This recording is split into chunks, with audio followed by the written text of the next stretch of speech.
El rival d'Eurocup del Joventut és el Hapoel Tel Aviv. El partit es jugarà a porta tancada a Belgrat, ja que l'equip israelí no juga els partits a casa. Arriben amb 2 derrotes consecutives i, a més, amb la baixa del seu pivot més important, Tomer Ginat, que està lesionat. La penya, per la seva part, comptarà en el debut de Tyler Cook i el retorn d'Andrés Feliz a la competició europea. Per contra, té la baixa de Guillem Vives, que té una lesió muscular i està per veure quants dies estarà de baixa. S'uneix aquesta baixa a Tomic, Brosienski i Allen, que encara estan en procés de recuperació, tot i que el croat podria tornar en breu.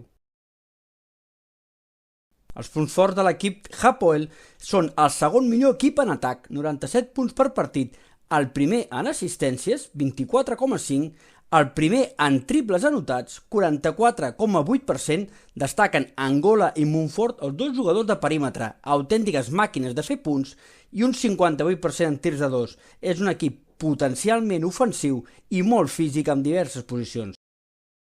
Per contra, els punts dèbils és una rotació curta, compta amb 8 jugadors, màxim 9.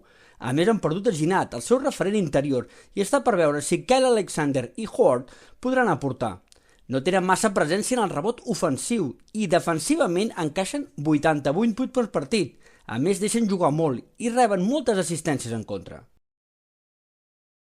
Les claus de la penya serà evitar la defensa als tiradors, deixa molt d'espai i si estem encertats del 6,75 podem treure rèdit. Jugar a córrer, anotar punts i forçar faltes. Com dic, la seva rotació és curta i hauria de ser un avantatge.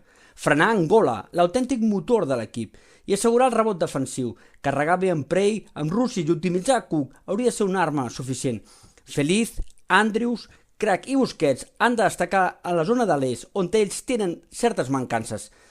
Centímetres, punts i velocitat ha de ser l'arma, amb un pavelló fred, tancat i amb un rival amb 2 derrotes seguides pot ser el moment de donar l'estacada.